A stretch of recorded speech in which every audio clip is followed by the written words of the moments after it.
Welcome back, guys. Sorry about the delay, but if you were on the mainstream, you got to catch the interview with TSM Myth. It was definitely worth it. If you didn't get to catch that, it will be a part of the VOD when this goes into VOD format, so you can go check that one out. But that's enough about that. Let's talk into the future. We got Cloud9 versus the slimy BOOGERMEN. Now, we did do most of our prep work coming into this one. The BOOGERMEN, relative unknowns coming into this tournament up against Cloud9 Blue. There is some fantastic talent on both of these teams. Tens, always a standout player. And over on BOOGERMEN, you're really going to want to watch out for Instinct and Intox. These are the two kind of duelist players. They tend to do like Reyna, Phoenix, somewhere around that area, and they're going to have to be contesting up against Tens. So going to be really, really interesting to see how they stack up, this relatively unknown team, up against Cloud9 Blue. Moxie, take us through the compositions. Well, Cloud9 Blue once again going for no Cypher and instead slotting in the Killjoy. In fact, BOOGERMEN going to go for a very similar sort of play, except they've got Phoenix so they can initiate a little bit easier. And that is exactly what happens. Cloud9 Blue just have to push forward aggressively. They don't have that amount of information with the Cypher camera missing.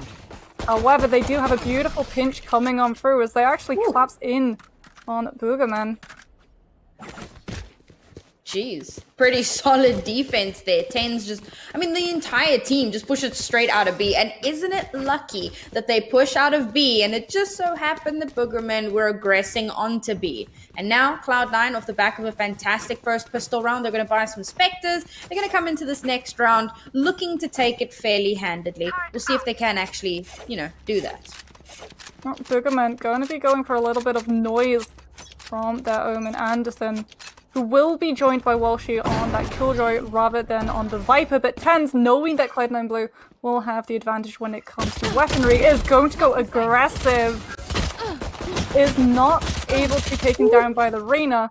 However, Instinct will finish off the job, and now Anderson is free to move through mid towards where you want to go. You can either splinter on to A to try and take control of Rafters, or you can meet that defending Killjoy Shinobu right by defender side spawn.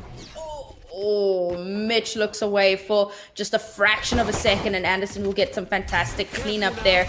That's fairly good news here for BOOGERMEN, and it does give them a little bit of an advantage. And of course, the hot hands there will get another kill in their favor. They will manage to get the plant down, but it's a 3v2. And Cloud9 have definitely come back from worse. Relics here, gonna try and get a little bit of cleanup. Does actually manage to take down Welshi. That's a good start, brings the numbers even. Oh, the paint shells will take down one. Shinobi takes down the other from a nice little cross angle. And that's the defuse for Cloud9 Blue. And second point on the board.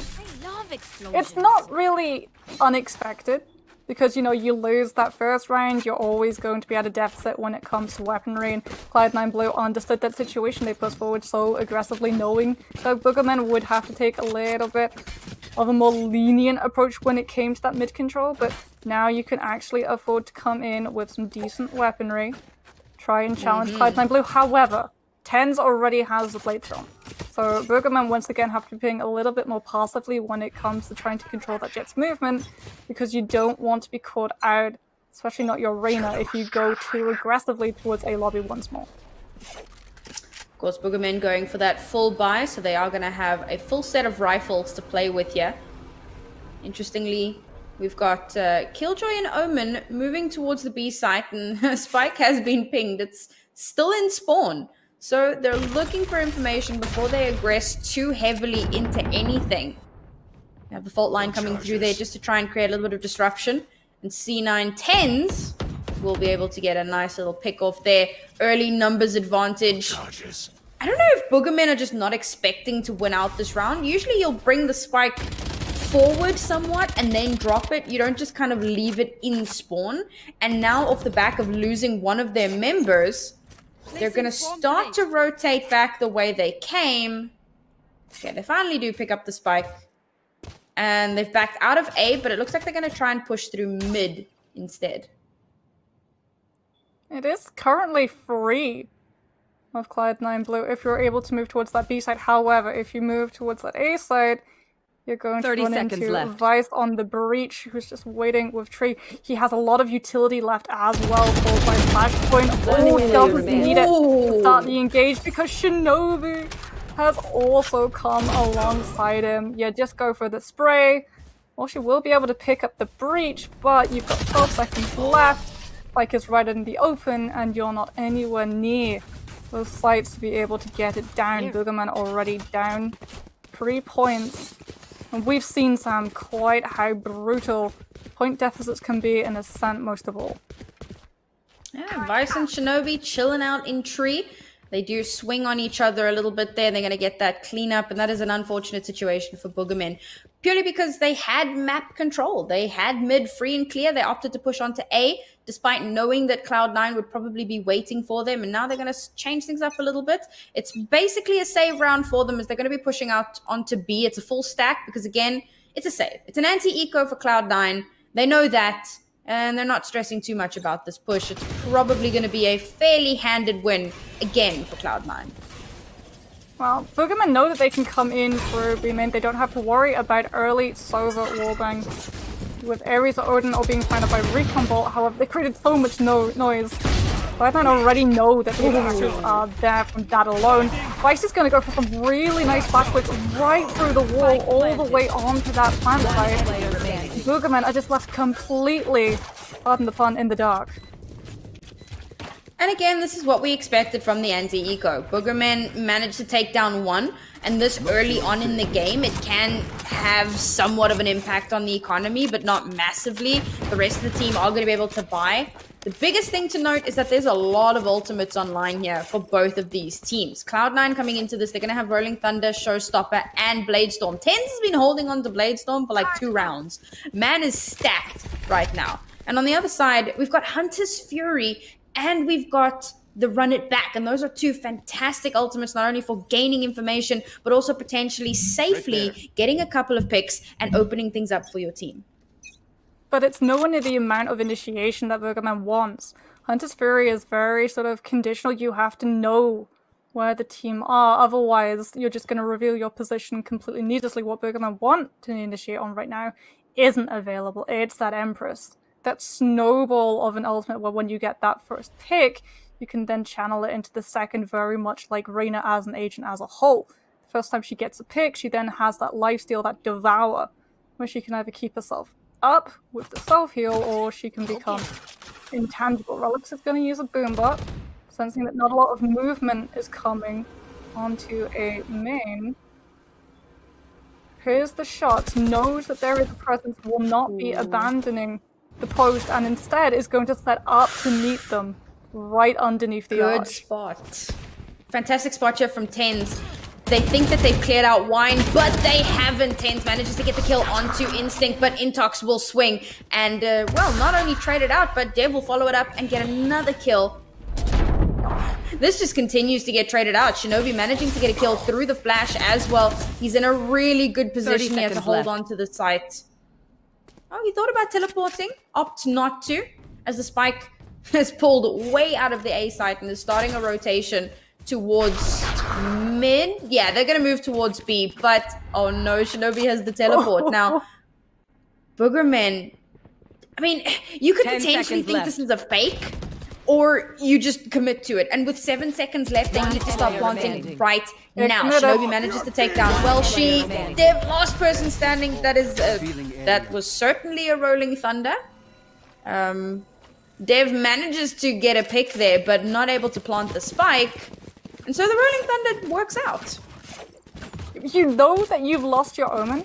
You know that BOOGERMEN are so close to getting that spike and that you're not going to be able to get there in time for the actual fight, so you pop the ultimate, and it does what it needs to do. It stops BOOGERMEN from being able to extend that timer and guarantees that Cloud9 Blue now have 5 points up against the attacking round, and now those 5 points are reflected in armory and weaponry as well.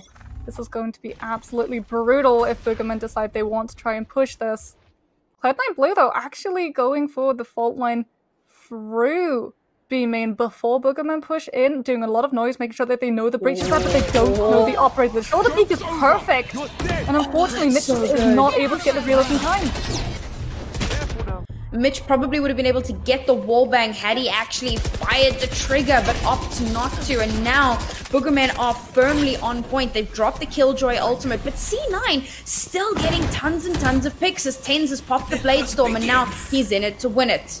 Pulls out the operator, waiting for the wall to go down. Doesn't realize that the Phoenix is just on his left. Spike will get planted. Oh, he knows! And he uses the Blade Storm, takes down Instinct. And that's a massive advantage here for C9. But somehow, BOOGERMEN managed to turn this back into their favor. But when Tens is on the board and he still has the Blade Storm, is the fight ever really in your favor, Moxie? It wasn't just the Blade Storm either. A huge part of that was Relics using Showstopper. You know that BOOGERMEN are going to be set up in back. You know that they're going to be trying to use that natural cover to make sure that you have to push separate angles, therefore you're taking a lot longer and putting yourself at risk before the fight begins. So you Showstopper in, you guarantee you manage to pick yourself up a pick, but we might even get to see the replay of it in just a couple of seconds. Ooh. Like, that Blade Storm is perfect. But watch, Relics gets the Showstopper off just in the nick of time. Yeah. Once again, these replays brought to you by GoPuff. Unfortunately, Mitch not able to buy the operator this time around, but Tens is able to, so they've still got that in play for themselves. And now we're seeing BOOGERMEN not even going for their usual default here. They're going for almost a full A stack with the Omen pushing through Catwalk, because they realize they need to kind of make something happen here. They're already at a 6-0 deficit, immediately pushing through onto point, getting really, really aggressive here. Nice little trade comes through as they push straight onto site. Most of Cloud9 are up in heaven, so there's a lot of free damage coming through from BOOGERMEN as they immediately bring the numbers advantage so heavily in their favor. With just 2 people left alive and so much damage being spammed up into heaven, there's no way. And now we're just going to see Cloud9 save this last little weapon that they have available to them. It's a Phantom, though. It's not the operator. Vice is thinking about it. He's weighing up the pros and cons. He's going to be able to snatch it. There we go. And make a run for it. The perfect crime, Sam. I mean, you say that, but the perfect life. Ooh, beautiful. Nice little quick stroke there. But doesn't get shot in the back. Getting hit in the back. Do you know what? That's Valorant in a nutshell, right? You manage to hit the shot, and then someone just turns around and intrudes on the sanctity of the 1v1.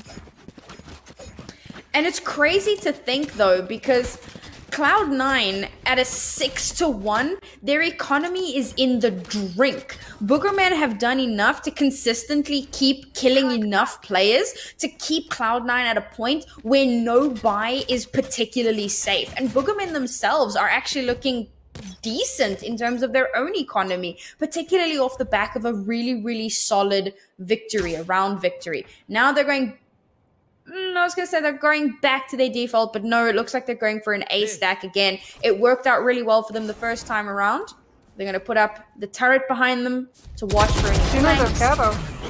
But Shinobi, oh man, turret for what? Manages to take down his counterpart in Anderson. And now again, a Killjoy ultimate will be put on the board. It is Cloud9's this time around, so they are trying to deny any space on the site as the trades will continue to come through. But Cloud9 definitely at an advantage here as they've forced BOOGERMEN to pull all the way back out into Wine. Felix will take down Welshi, and the last 2 people left alive here for BOOGERMEN are not going to be alive for much longer.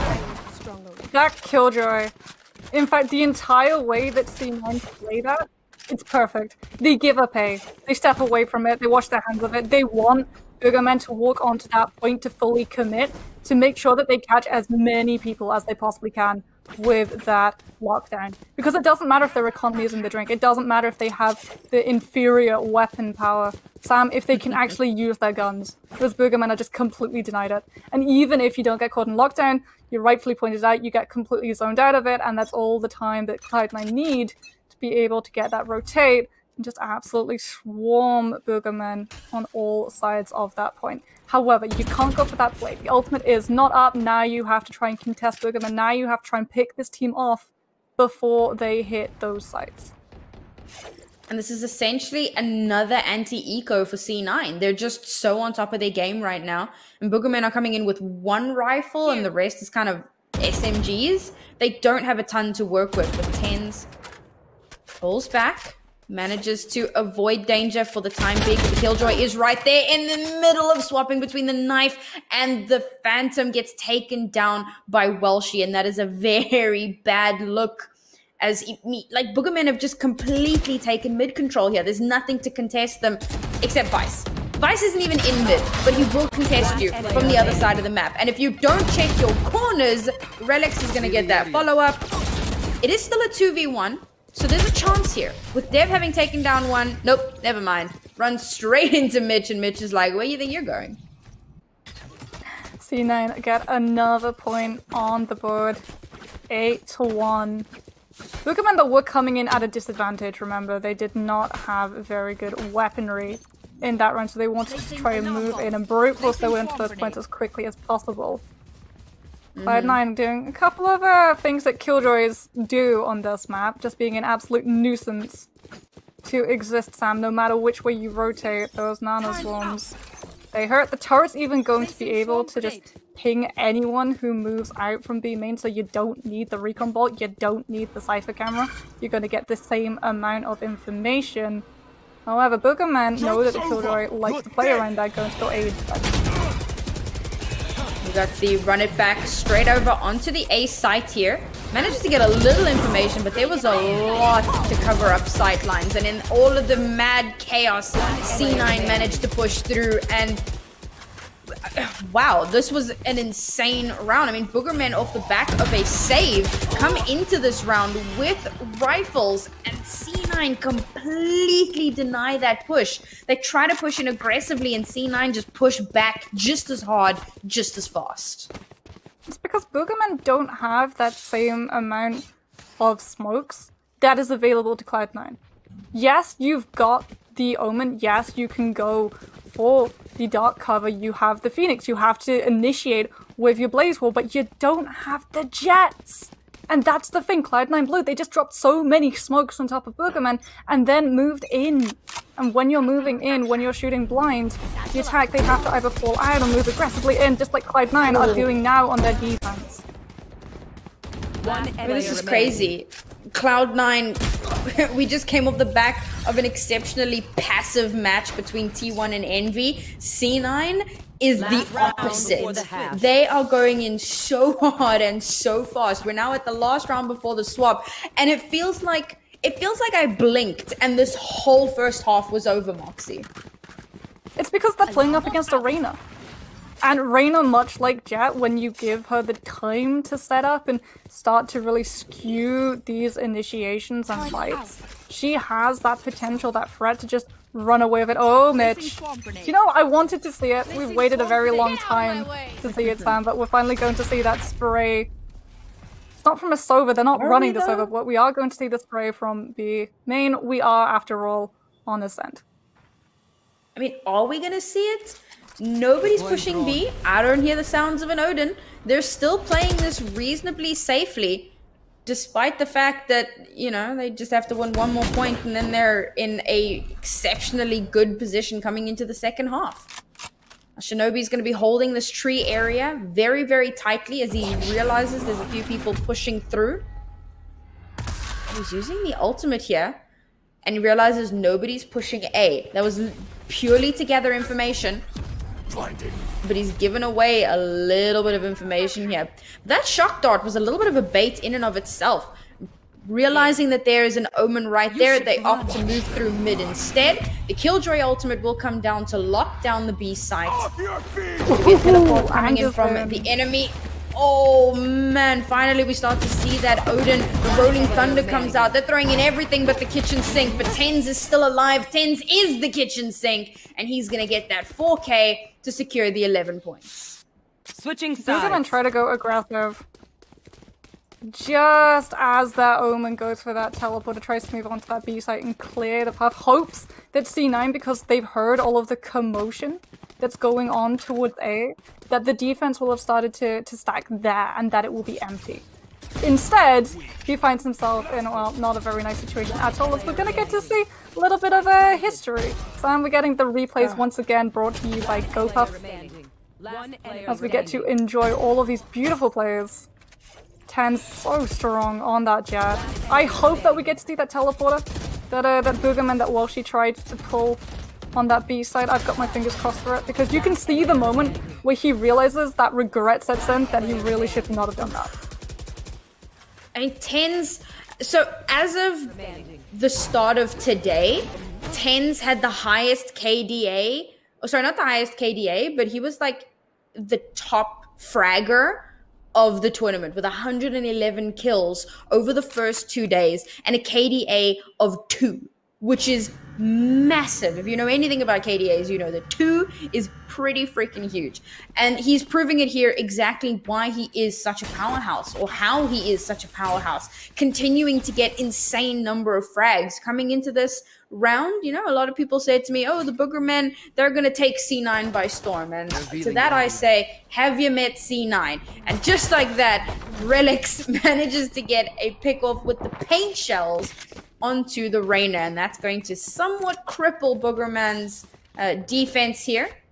They're opting not to push the B side though, as the spike is moving all the way over towards A, and there isn't a ton happening over there. And again, this is just a little bit of that bait and switch. Relix is going to push all the way onto B using the satchels, making a lot of noise, and trying to give an opportunity for Cloud9 to push onto the A site. Boogermen are having to hard rotate as well, all the way from that B. 10's is there to cut them off in mid-market. How does 10's live? Oh, well, in the underworld, apparently, at least until the next round, Sam. Vice is going to have all of his utility except that ultimate available to him. Flashpoint comes out just to make sure that you're able to safely keep control of Raptors, and it's all Mitch needs to be able to go through and gain control of Gardens, but that is temperamental. However, Boogermen only have a very low HP Phoenix, and he's already having to push past a dark cover. He has been able to get past it safely, but you still have to figure out where both of those two are. He knows one's in hell, but unfortunately he has to choose which one to go through, and even if you'd pick the other, match point, you would just have had that swing. That's the danger when you have one person and someone's already in hell. You've got to drop down and make that decision, and 50 times out of 100, it's the wrong one. Here we go. Match point. Boogermen coming into this. It's a full save round for them, just about. That being said, C9 are not looking that much better off. It's fairly even, although there are 2 Bulldogs online. 3 Bulldogs, in fact. So C9 have a slight advantage here in terms of firepower. This could still go either way, but I think Boogermen's impatience has just been working so much in Cloud9's favor. There's no way they drop this point here. I think we're going to a 1-0 in the series, and it's literally been the blink of an eye. Yeah, Boogermen playing so aggressively has played right into 10's hands. Because the Jet does not have to go far to find where Boogermen are playing, so you don't have to use utility, you don't have to go needlessly far where you put yourself into needless amounts of danger if you need to hike it back to the rest of your team. Boogermen playing a little bit slower now though, understanding quite how important this point truly is. They're not contesting mid, at least they're allowing Cloud9 Blue safely through it. They'll try and meet them in tree, but you've got to be able to win this fight, and the Reyna's looking away! There it is. It's a good start though to get that first pick off, but the trades are not good. They are, however, good for C9 as they do manage to get the 2 pick offs there. It's a 4v3 here. 2 of C9's players are fairly low in HP, but 10's manages to spot pixels of Anderson and get the wallbang through the boxes in heaven, and that could be it. Last 2 people here. Instinct. Gonna use that wall, try and heal up a little bit of HP, maybe get a pick off. They're both using this wall as cover. Instinct drops down, manages to take down 10's, but the trade is good. Mitch will get the last 2 kills. And that's it. That's 1-0 in favor of Cloud9 Blue. Moxie, what happened to Boogermen? They had such a fantastic run through the bracket, and now coming up against Cloud9, they just got destroyed. I mean, you said it yourself before we even went into this series, Sam, before this cast even started. BOOGERMEN's big fallacy is their aggression, their impatience. They'll put themselves into situations way before they're actually going to be set up and prepared to deal with them. And Cloud9 are very good at identifying when teams are playing a little bit out of their depth, putting themselves into too aggressive situations where they're not going to be able to escape safely. Because when we saw that kill feed light up, Cloud9 was the ones getting the first frags, and as soon as you lose a player, it becomes so extremely hard for you to be able to properly rotate around that map. Worse, it plays absolute horrors with your mentality, because some teams will lose a player so early on, they'll just wash their hands off the point. They won't go anywhere near it. They'll go for a save rather than see them all suicide. Well, supposedly that was C9's best map. And, well, one of BOOGERMEN's best maps, Bind, has been, banned. So we're going to be moving over onto Haven. This is neutral territory for these two teams. But before we do that, we're going to take a quick break. We'll see you guys in just a few minutes.